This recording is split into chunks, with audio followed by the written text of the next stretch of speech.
Hi student मु इतिश्री madam आशीर्वाद academy को प्रत्येक छात्र छात्री मानक मु स्वागत करुच्ची। आज मु तुम एजुकेशन जो प्रथम अध्याय रही तार एमसीक्यू क्वेश्चन नहीं आसी अति इंपोर्टेंट क्वेश्चन उपर आज मु डिस्कस करी। तेणु डेरी करवा ना तेणु मो चैनल को सब्सक्राइब शेयर और कमेंट करने आदौ भूल ना। तेणु स्टार्ट करवा। प्रथम क्वेश्चन आमर अच्छी महात्मा गांधी शिक्षा व्यवस्था रे केते केते वर्ष पर्यंत अवैतनिक तथा बाध्यतामूलक शिक्षा देवार व्यवस्था थिला ना 7 वर्ष रु 14 वर्ष। नेक्स्ट क्वेश्चन निम्नोक्त मध्य केउठी गांधीजी को नई तालीम शिक्षा व्यवस्था पे प्रযোज्य नुह। आंसर हम तुमर पाठ्य खसड़ा विहीन। केउ शिक्षाविद धंदा केंद्रिक शिक्षार प्रवर्तक अटंती। आंसर हम जातिर पिता महात्मा गांधी। जातिर पिता महात्मा गांधी। केउ मसीहारे महात्मा गांधी मागणा एवं बाध्यतामूलक प्राथमिक शिक्षा प्रचलन करथिले। केउ मसीहारे करथिले। आंसर हम 1937 मसीहा। केउ शिक्षाविदकर धंदामूलक शिक्षा उपरे आस्था थिला। कहार आस्था माने विश्वास थिला ना जातिर पिता महात्मा गांधी। नेक्स्ट क्वेश्चन को जिबा। कुटीर शिल्प शिक्षा किए प्रवर्तन करथिले। Very very important. आंसर हम कोन ना जातिर पिता महात्मा गांधी। निम्नलिखित केउ विषयटी महात्मा गांधी शिक्षा दर्शन उपादान नुह। आंसर हम अंतर्जातीय शिक्षा। नेक्स्ट क्वेश्चन जीवा। मौलिक शिक्षा रे गांधीजी केउ शिक्षा उपरे गुरुत्व देइथिले। ना आंसर कौन हम तार ना धंदा केंद्रिक शिक्षा। नेक्स्ट क्वेश्चन कहार मृत्यु पर तत्कालीन प्रधानमंत्री पंडित जवाहरलाल नेहरू आलुओ लिभिगला बोली कहिथिले। आंसर हम महात्मा गांधी। नेक्स्ट निम्नोक्त केउटी गांधीजी को मौलिक शिक्षा पाई मार्गदर्शन कराइथिला।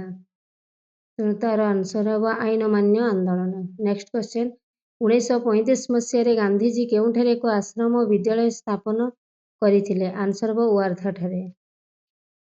वार्धा। ओडिशा रे केउठारे एक मौलिक शिक्षा तालीम केंद्र रही। Very very important. आंसर हम कौन ना अनुगुल ठारे। केउ शिक्षाविद को मतरे शिक्षा शरीर मन एवं आत्मार सर्वांगीन उन्नति बुझाए। केउ शिक्षाविद ना जातिर पिता महात्मा गांधी। केउ पत्रिका रे महात्मा गांधी शिक्षा नीति प्रकाश पाइथिला। आंसर हम रविंद्रनाथ पत्रिका रे। नेक्स्ट क्वेश्चन केउठी मौलिक शिक्षार मुख्य वैशिष्ट्य थिला। केउठी थिला ना आंसर हम स्वावलंबन शिक्षा। नेक्स्ट क्वेश्चन गांधीजी शिक्षा संज्ञा रे केउ विषयटी को गुरुत्व दिया जाय नथिला। केउ विषय को गुरुत्व आदौ दिया जाय नथिला। आंसर हम सामाजिक विकास पर गुरुत्व दिया जाय नथिला। कुटी खाओ काटी पिंध उक्तिटी केउ शिक्षाविद कहिथिले। मोस्ट इंपोर्टेंट जातिर पिता महात्मा गांधी कहिथिले। नेक्स्ट क्वेश्चन को जिबा। केउठी मौलिक शिक्षार वैशिष्ट्य नुह। केउठी मौलिक शिक्षार वैशिष्ट्य नुह ना मुक्त वायु रे शिक्षा। आंसर हम मुक्त वायु रे शिक्षा। नेक्स्ट क्वेश्चन केउठी मौलिक शिक्षार अन्य अर्थ नुहे। अन्य अर्थ नुह ना आंसर हम यार पूर्णांग शिक्षा। नेक्स्ट क्वेश्चन को जिबा। निम्नोक्त केउठी मौलिक शिक्षार लक्ष्य नुह। केउठी लक्ष्य नुह। तेणु आंसर कौन हम तार ना आंसर जे शिक्षा रे शिल्प को प्रश्रय देवा। नेक्स्ट क्वेश्चन निम्नोक्त केउठी महात्मा गांधीजी द्वारा प्रवर्तित मौलिक शिक्षा व्यवस्था रे विशेष भाव रे उपयोग हुए नाही। शिक्षा दान रे समन्वय। नेक्स्ट क्वेश्चन को जिबा।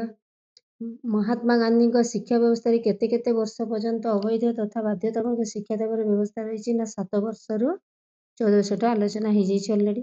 तेणु पिला आज एतिकी पुणी मु तुम पई किछि नुआ एमसीक्यू क्वेश्चन इंपोर्टेंट क्वेश्चन एवं 1 मार्किया 2 मार्किया लॉन्ग क्वेश्चन लेके आसीबी। तेणु केमिति लागिला कमेंट माध्यम निश्चित जनइबो एवं शेयर एवं सब्सक्राइब करबा पे आदौ भूलिबो नै। रहिली नमस्कार।